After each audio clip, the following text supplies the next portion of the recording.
sinking. Can't believe to live all these dreams after all this time of living on my own.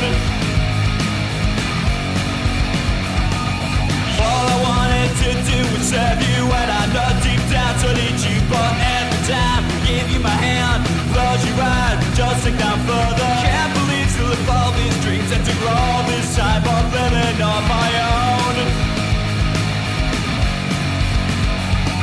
Sweet dreams will never come.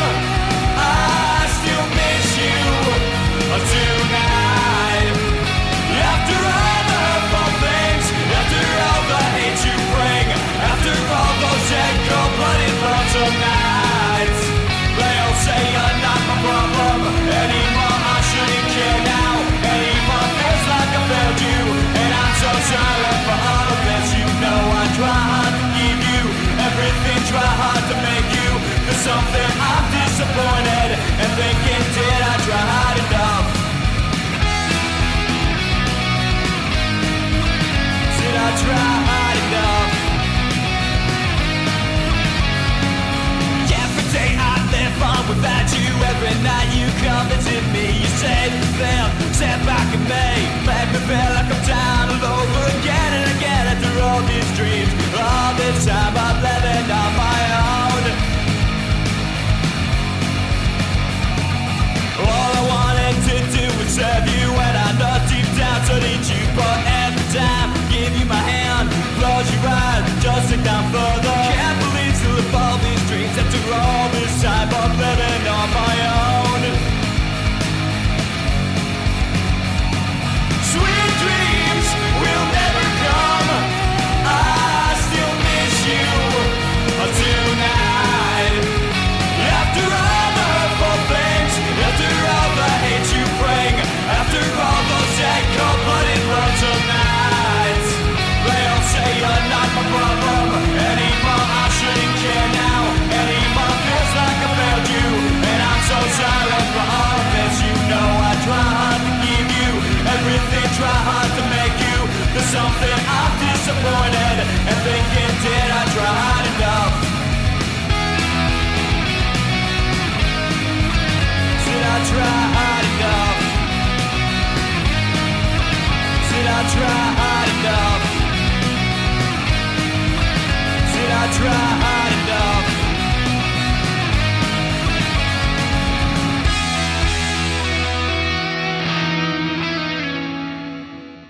I gotta ask, do you think you've gotten angrier? Do you think you've got, or I've gotten, I think, just kind of resigned. I guess maybe is the best kind of way to say it. It probably is some kind of wisdom that Well, comes with the age. Well, the whole thing is, when I was, what is that, Bob? My back pages from Bob Dylan. There's a line that probably resonates with me more than anything else. Is I was so much older then, I'm younger than that now. Yeah, and it's kind of like that. That's what I feel like. I feel like, when I was in my 20s, got married, bought a property, was kind of like doing all these things to kind of, set myself up for life, and everything crumbled miserably. Divorced, fucking apartment went underwater, and now I'm in my when you say it went underwater, are you talking about Sandy? No. Listen, I'll tell you this. Investing in real estate in Newark, New Jersey probably isn't the smartest idea. However, when I was in my 20s, I thought, this is before everything crumbled, and I was like, yeah, you know what? Jersey City's popping, Hoboken's popping. I'm going to be a Newark millionaire. Hoboken.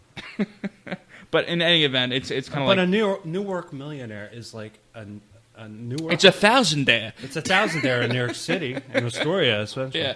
But, it's better to be king of your own particular hill. No, but, yeah, so, right now, as I got older, I kind of realized, the whole family thing might not be in the cards. I'm kind of at that, cusp age where, you might want it, but it's probably not practical because you kind of got to a certain point. There's a lot of, just shitty. Now, we just talked about this. We have a child. Not me and Steve. Me and my wife have a child. We considered adopting, but as you know. and it dominated, it monopolized our time. But I started to get back into movie making. So I'm working on a script I hope to start shooting in the summer. Now, what I want to ask is, why do we do what we do? Why do we continue to do what we do without even the promise of a payoff? Why do we do that? Because it's the only thing that kind of makes me happy anymore. I know that no one's really gonna like. Liz, I don't have a band. Mm-hmm. All right, it's like, so every one of the Saints, you know, went on and did their own thing. You know, I write songs, and no one's gonna listen to them. But you know, it's the one thing that, you know, I write a song that I like, it makes me happy. It's one of the few things that makes me happy still in life, and that's why I do it. I mean, like, particularly when, you know, things are getting you down, it's one of the things that I can be proud of. Listen, I mean, I'm actually proud. I'm proud of that record that I put out. I'm actually, you know, in the process of recording the second album. Got 8 songs tracked. Going to do 12 songs. It's great, you know. And one of the, like, so I might be. I don't know if I'm leaving this area. I might be leaving the area. And one of the things that is really weighing on my mind is the fact that, you know, what I have now, you know, this little thing that I'm doing with, you know, my best friend Pete and Wes and Frank, 2 great guys. You know, it's going to end, you know, and that's one of the things that kind of really depresses me. We do it because, you know, there's certain people that just get fulfillment out of being creative or making something, and that's why I do it. It's you know, I like writing tunes. I like, you know, taking a snapshot of the way I feel or what's going on in my life at a certain period of time, and, you know, having something. I can now, you know, you put your songs on iTunes or whatever. It's like, it's something that I can carry with me for the rest of my life and be happy about, you know. And so, do you think that you feed off of your insecurities when you perform these songs? Do you think your creativity is born in your frustration? It's the only time that I actually write. You know, if something is when you're frustrated, or it's when you're feeling emotional about really anything. I would say that, you know, I mean, we can't really be creative unless we have problems, right? I mean, like, you know, like, say, like, you know, rich people live out in the valley or something like that. They don't got problems. Well, like Dee Snider from Twisted Sister, he was like, you know, it's very hard to write the next angry rock song when you're sitting by the pool, you know, and you know, everything is great, you know. So for a while, everything was great, and I did not write. When things are great, I don't write. I don't do anything. It's kind of like when things are bad, that is when you actually start, you know. I hit myself in the face. He hits himself in the face. And in the nose, too. No, I'm just kidding. I say that because you go on about your freaking nose, and I had to put it... Yes, I had to put it in the end credits of the movie, actually, as a matter of fact. You were bitching. You get the last line in the movie, actually. We were setting up the camera. So that was not the... Oh, man, really? Okay. You were like, come on, don't shoot me from that angle. Come on. I had, like, 2 cameras on you. You were like, come on, shoot me over here. Just shoot like this. And you say, because I have this nose and it goes this way. And I was like, what? I was like, does he look like... And you shoot me from this way, by the way. Shot you there. Well, yeah, I did. A little bit. It goes back and to the left. Actually, that's to the right. I had to make it look interesting. I got talking heads for half the movie, so I had to put them in weird angles. And I kind of made... It's funny because I made Grivet's head look really long. Well, he does have a long head. But I even made it look longer. I don't know what I did exactly, but... He looks like he belongs in a vampire movie. I should probably shut up.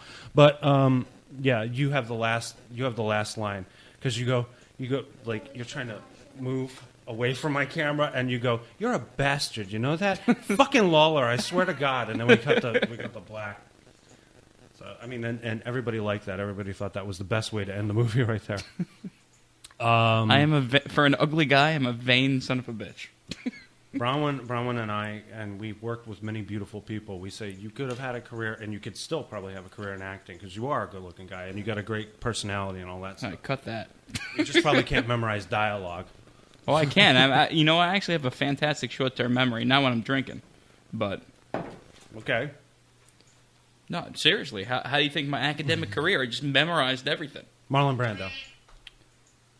Do Marlon Brando right now. I can't do like what does that have to do with memorizing? I don't know. You gotta do like a kind of an accent. You gotta talk like. Yeah, all right. It's What have I done to make you treat me so disrespectful? that is Al Pacino. Have you like? It's crazy because like, have you seen the pictures? I didn't realize how much makeup Marlon Brando was wearing in The Godfather. Oh yeah. He looked so much younger and so much handsomer. I thought that was him, just like him at that period of time. Like, Well, yeah. If you look at Marlon Brando in The Godfather, and then look at the movie he made also that year, Last Tango in Paris, he's a completely different looking guy. Yeah. He put stuff in his cheeks. They did something with his eyes to give him a sunken quality, and then they shot him in certain light. And they made I think it was his input that basically made him want to look like a bulldog, and that's why they did the makeup a certain way. Yeah. And the whole cat stroking scene, at the beginning was totally impromptu. Yeah, that was amazing. Godfather, I swear to God, Godfather in Godfather 2, is that movie that when it's on TBS or whatever it's on, it's you have to watch it even if it's several hours long. Godfather is one of those movies that if I turn it on, I have to keep watching it. Yeah. There's a couple of movies that are like that. Like I'd say Jaws. Yeah. Like if I watch Jaws, I'll have to watch that to the end. Same for me with Harry Potter. Harry Potter. Yeah, Harry Potter. Scarface. Let's talk about that. I mean, Scarface. that no, seriously though, that was a movie that I loved until the last 5 minutes. You didn't like him getting all, No, that was fine. What I did not like the guy with the Oakleys coming in with a shotgun. Like the assassin that looked like Terminator. Yeah, I just thought that was so hack and so corny that it thought he killed looked the like entire. Prince. Actually, I was thinking Prince came in and shot this guy. No, I mean, like everything else though was so great. Like, your womb is so polluted. I can't even make a baby with her. It's like that whole. Manny, look at the pelicans. Come on, pelican. Love that. Do you like kids? Kids. You like kids? Love that. No, Love that movie was fantastic until the end, and yeah, but I still think it's a great movie. I'll give them a pass in the last 5 minutes. The world is yours. All right, so let's talk about the record for a little bit. You got this new record, and yes, it is going to sell. I am going to put it out there because can I plug Stevie's record here? I want to plug it because it's an awesome record, and it is like it's put together very well. And I wanted, the thing is, I didn't know because on CD Baby they don't give you the liner notes, so I was like looking at the liner notes. I wanted to get an idea of how you were recording this. The first thing I get instantly from the record is that this material is a lot angrier than the first album, more of a declarative statement. How do you account for that? And where were you? You explained a little bit with the marriage and everything. Where were you psychologically when you were writing the songs? And from the time you were writing the songs, did it change when you were recording? So as far as where I was. There's like 11 songs I think on that album, and I would say probably almost half of that is our songs that I wrote post divorce, and the other half is kind of just listen, when you're from New York and you have to live in New Jersey, it sucks. So being in New Jersey, being alone, just feeling isolated, like just realizing that where you are right now in your life is not ideally like. If you told Steve Trillovis from 2003 when you recorded me that this is where I'm going to be at 34, that it wasn't the ideal state. Mm-hmm. So a lot of it is kind of just isolation. Your friends go off and get married and have families, and they're replaced with just local drunks that hang out at the bar, and you kind of just know when to talk to, and it is a lot of just empty. Bullshit on that. As far as how things, I think they did change when they're recording because, frankly, it was something where I went in and to Treehouse, and it was kind of almost like a blitzkrieg recording session. This was probably done over a couple of weekends. Right. Everything was tracked, and literally the guy who drums on the songs, for the most part, didn't know the songs until the day of recording. Was the first time he would actually hear demo or scratch tracks that I would make with programmed drums. Right. Okay. So yeah, so like if you listen to some of the demos, they're different than how they came out, but I'm very happy with the final product. I listen. With that right now, I think it's something that came out.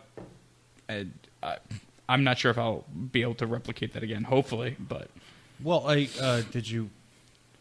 The one thing I noticed is you seem to be really putting your throat through a big exercise when you're doing the songs, because you are just there's a lot of pain. It feels like there's a lot of pain. Yeah. It's so that's once again, it's kind of like a lot of these songs are, writing about the most intimate, sad parts of my life, and I don't want to sound like an asshole by So no, but it's kind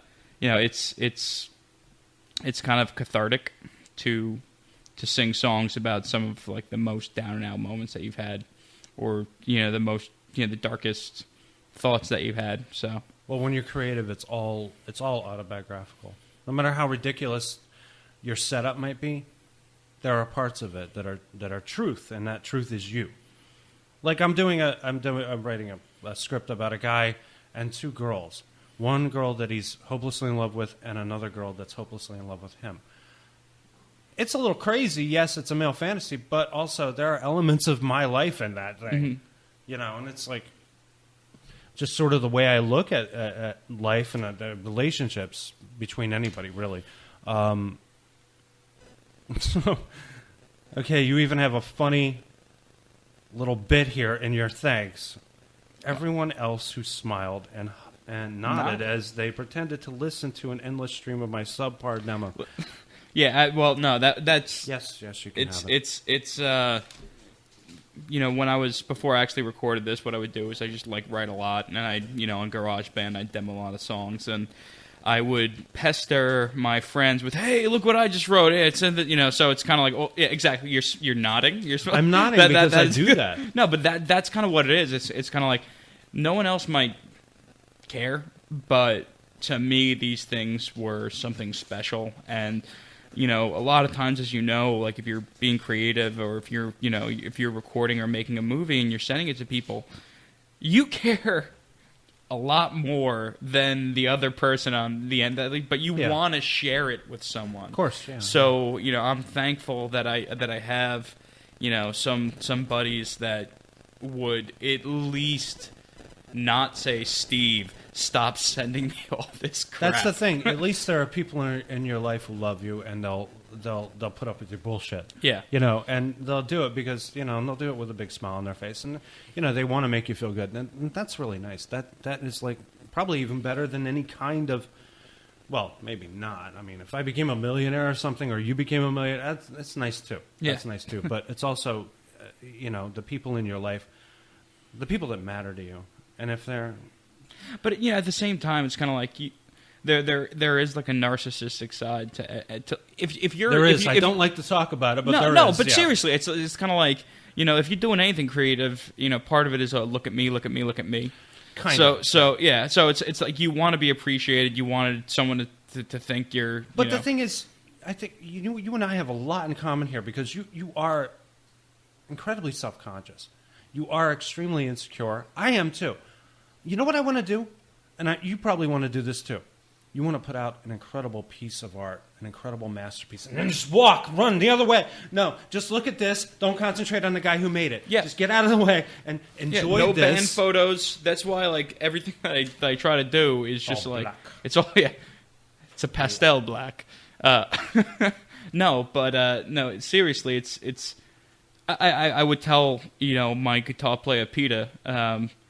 I don't want a band photo in any album, because when people actually see what the people who made this album look like, they're not going to like the music as much anymore, because people might like the sound, and then but Well, no, I guess you guys aren't like Kiss or anything. You're not going to put makeup on and make a big thing about, ooh, look at us and the makeup and everything.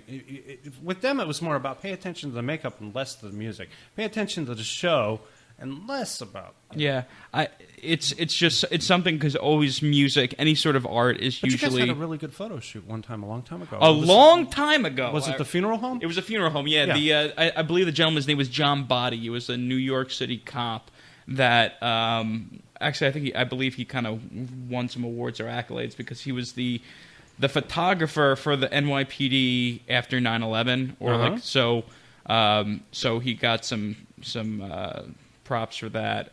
His wife, his family had a funeral home, and my guitar player, Joe Dunn, was his father was one of the like next in line to be the police commissioner at the time. So he there's that connection, and he invited us to his wife's funeral. I love that. I still think it was great. There's probably 40 or 50 photos from that session. I've never seen them. I have a couple in the movie. You guys are all dressed up in suits, right? And you're standing with like kind of respect and a vigil, solemn kind of well, you're in a coffin there. It's the coffin. They took us down to the. But there's a little bit of we whacked this guy. We're just here. We're hanging out. Well, there are even at that time, it's very hard to live in Queens and escape Italians. So they were all pretty much a bunch of Dagos there as well, too. Ain't that a Dago? Brings a knife to a gunfight. Anyway. All Actually, right. to be fair, it's just like a wop. Wop. to bring a knife wop. to a gunfight. Oh, my God. Okay, I'm going to keep this because if anything happens to you, I got something to show the cops. You're going to think about these guys over here. I want to talk a little bit, like I said, all right, we'll finish this up. I want to talk a little bit about sports. I want to talk about the Mets because we never talk about sport. Cause, it's opening day, too. I know, yes, it's opening day, and it's happening in 45 minutes. I want to get this done so we can send you off on your way. Are you feeling good about going on? We'll see. We're right there. You're 10 minutes away in a cab, or if you took did you drive or? No, I took the train. Oh yeah, that's right. I don't want to drive through Manhattan during the week. You are screwed getting back to Jersey City tonight. Yep. Okay. Well, I feel really good about the Mets this year because I'm a little bit okay. Zach Wheeler got injured. Yeah, I'm glad because I was never a Zach Wheeler fan. I liked him. He's great. You know what? But he had. Let me tell you this. His first game, he totally blanked them. I forgot who it was. It was the Wheeler Harvey day against the Atlanta Braves. They did the doubleheader where and then Wheeler. But you know what? Listen, it's great. The guy can throw really fast. He does not have control, and he's young. He's young. You know what? But I prefer Dylan G. I actually prefer Dylan. I don't know Dylan. But at least he's a known commodity, and he's known. But I think he's going to wind up like a Nice, kind of unpredictable. I don't think so. When he's healthy, he's going to give you a 3.5 ERA. All right, he's not. He's not. If he's good, he can be terrible though. That's the thing about Dylan G. No, really? Come on. I've seen like him give up like 4 or 5 runs. Yes, but that was one. That's always when he's not healthy. I think with Dylan G. healthy.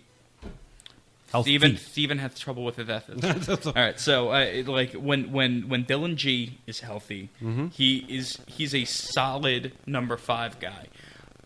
Talk about unpredictability. Wheeler gets rocked a lot, but when he gets rocked, we're like, he's young. Blah, blah. The thing is, it's New York sports.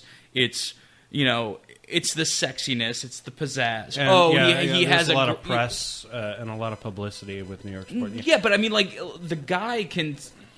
They might be comparable from a total like wins and ERA perspective, but the guy that actually throws like the heat, that guy is going to be deemed like some stud, and the person who just kind of plods along and doesn't do anything spectacular, he's going to be deemed, a dud. And perfect example, Matt Harvey versus Jacob deGrom. Jacob deGrom shuts his mouth, doesn't do anything. I'll give you that, but I like Matt Harvey. I think, they kind of, they're making a big deal. They made a big deal about him 2 years ago, and he opened the All-Star game. I thought that was a little too much, but I like the guy. He has great control. He has great discipline. Jacob deGrom is really great.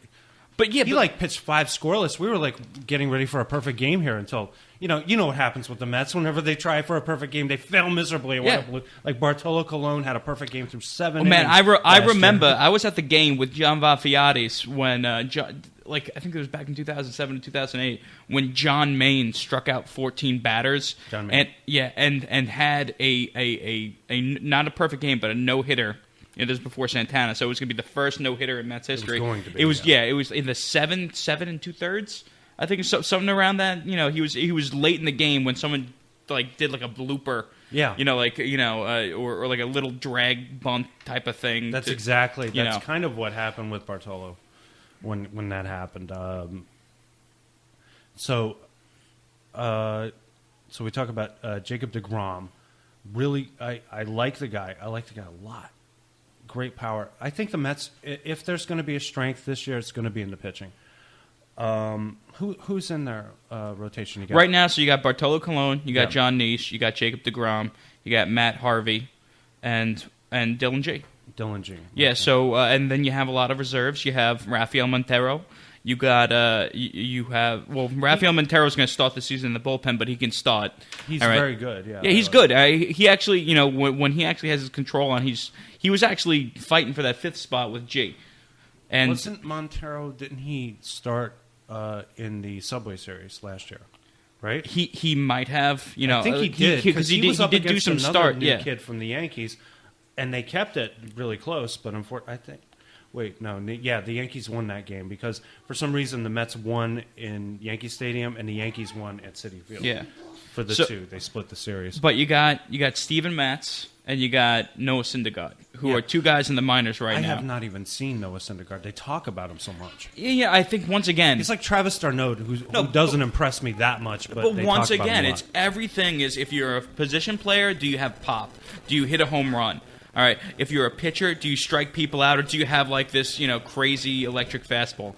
There's people that are more workhorses that, they might not impress you with the flashiness of how they perform, but they're just better players. So, I wouldn't be. I hear Matt Harvey when you say flashiness. Are you saying Matt Harvey's flashy? Matt Harvey is amazing. He's amazing. He just personally, I just don't like those sorts of athletes. I don't know. He reminds me of Tom Seaver. He reminds me of Tom Seaver. But you know what? I don't know. I wasn't around back then, but was Tom Seaver always trying to get his face in the press? Was he one of the great pitchers? Yeah, he's great, but he's great for being a pitcher. All right. Matt Harvey is in the New York Post because he wants to dress up in suits and talk about Henrik Lundqvist and talk. It's a little bit much. I just. He's fantastic. That stuff annoys me. Okay. It's a little bit because when it's baseball, I want someone to just shut their mouth and perform and be humble and just be. I'm not looking for a superstar. A lot of people like that. A lot of people like the fact that you actually have a pitcher who really is kind of has this larger than life persona. Well, yeah, it works really well for the team. If he is he's camera friendly, if he's good looking or something like that, he gets a lot of press, and they talk about him. They talked about Matt Harvey a lot 2 years ago. Remember? But he was Jacob off deGrom has maybe 2 or 3 fewer wins in his career than Matt Harvey, and Matt Harvey has a full half season more than Jacob deGrom. He had the Tommy John. But Tommy John. 2 years ago, he had almost a full season, and then he had a half season before. I know what you're saying. I know what you're saying. These guys just kind of need to shut the fuck up and do their job. But listen, Jacob deGrom, when he first came up, all right. The first, if I recall correctly, the first 10 games, he pitched phenomenally. Got 0 run support, and I think he got 4 losses or something like that. Yeah. In his first handful of games. Yes. Good, yeah, I was very impressed. I didn't know it was the Yankees game in the Bronx. Mm-hmm. That was his first game, was it? I don't believe so. What I remember. And, Colt 45 might be erasing some of my memory, but when they brought these people up. It was Rafael Montero and Jacob deGrom. Right. And Rafael Montero was supposed to be the big thing, and Jacob deGrom was, well, let's bring him up, let's throw him in the bullpen. And, Montero had a couple of starts. Montero did a good job. He did first okay. Game, they only got one run. Yeah, like I think, like I said, I'm probably quoting statistics, and I'll be totally wrong, but like it feels like he had an average of ERA of between 3 and 4, kind of sort of thing. They put deGrom in, and he just was lights out dominant, and he was dominant that entire season, and he didn't have to go out and try to show the world, look at I'm the cock of the roost. So what do you think about Grandy in the Mets? Let me tell you. I'll give you my opinion first, so you can think about it. I always liked Curtis Granderson. I thought he was great. My father-in-law lives in Michigan, so he always knew Curtis Granderson from the Tigers. He comes out to the Yankees. Mm-hmm. He was really good for the Yankees, right? And I always liked him. The Yankees I can't stand as a team. I really hate the fucking Yankees. I really hate them. There are a couple of Yankees I really like. One is Curtis Granderson, and the other one was Derek Jeter. I always liked him. Peter, who lives downstairs, complete Derek Jeter fucking nut. He's got posters. He's got signed shit. He was even in a club where Derek Jeter took pictures of one of his digital. How do you know this stuff? Because I know Peter. Do you know Peter? She knows Peter. From what I hear, he's a pumpkin eater. Okay, so there's two Yankee. I hate everybody. I hate A-Rod. That when it came down the line, it was like a Yankee. I respect Don Mattingly. Mm-hmm. All right, I always respected Don Mattingly. He left the game. He had a bad back, but he was, the hitman. And he's out in L.A. now. Screw him. But when Granderson came to the Mets, right? What do you think of? Well, I think last season. Oh, and Mets have Kevin Long now as their batting coach. Yeah, so I mean, he was the guy who made Granderson a hitter. Yeah, and Curtis Granderson, if not the best spring training, so small sample size, and you're half the time you're batting against pitchers who aren't going to make a major league team. Mm-hmm. He had either the highest or second highest, or he was right up there as far as the Grapefruit League batting average. Yeah. I don't know if it was Kevin Long or if it was just coincidence. Time will tell. Last season was a little disappointing from a character perspective. Curtis Granderson is amazing. He's the guy. He's one of the guys that you want to root for. I was rooting for. I was trying to watch. I think he'll have a big year. Last game of the season, Bobby Abreu. Great way to end the career. Yeah. Right there. Not as much publicity as Derek Jeter. The way Derek Jeter ended his career was fucking needs to be in a movie, obviously. It was huge, right? But Bobby Abreu kind of unsung. Yep. Well, I mean, once again, it's kind of... And I appreciate and love Bobby because he was a Philly. Yeah, exactly. I'm not sure if the camera can see it, but you're wearing your Phillies cap. You're a rare Phillies / Mets fan. Yeah, I am here. I know it's a rivalry and everything, but, I root, and I'm happy when the Phillies play the Mets because it's a nice struggle I get to watch. You know what I don't like? When the Mets play the Giants. I could give less than a shit. Yeah.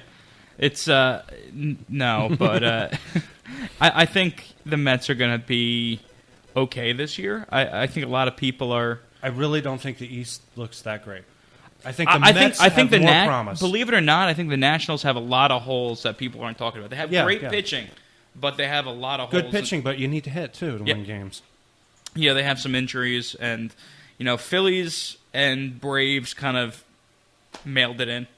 Phillies are not inspiring my confidence, no. It's a very old team, yes, and also they got rid of Jimmy. And I really don't like that. I know how you think of Jimmy. You probably... No, listen, when the Mets was supposedly trying to work on a trade... They were trying to work on a trade for Jimmy Rollins. They were trying to get Jimmy. Yeah, I mean, I would have welcomed him. I think he's a great player. You sure it wouldn't have been booed off the face for some of the shit he said? That's like if you had Cole Hamels up there. You know what? Say, the Mets are choke artists, and then people get on there. You go on a team. There's a lot of forgiveness. So I don't think that Jimmy Rollins would have gotten booed. Listen, I'm sorry. I'm a little bit pissed that Beltran's a Yankee. I don't like that shit. Sorry. Yeah, I don't either. Cause I don't give a fuck that Jose Reyes is off with where I wish Jose Reyes was back because we really needed him. the shortstop position is probably where we're weakest. Wilmer Flores has a lot of promise, but he's not Jose Reyes. And Jose Reyes, I actually do think wanted to stay a Met. It was just kind of an unfortunate time where he hit free agency. Yeah, he had his big contract day. Yeah, and at this time, this is when the Mets were trying to rebuild. Beltran, I wish the Mets would have re-signed him just because he's a Hall of Famer. Yeah. And what hat he wears is kind of like in question right now. He spent, it's between Kansas City and New York where he spent most of his time. If he goes into the Hall, he's probably going to go in as a Royal.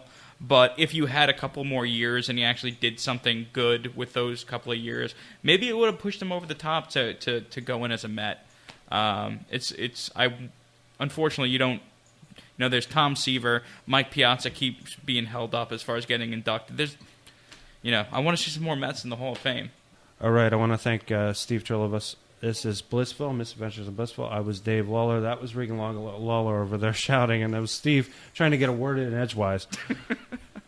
So take care and peace out.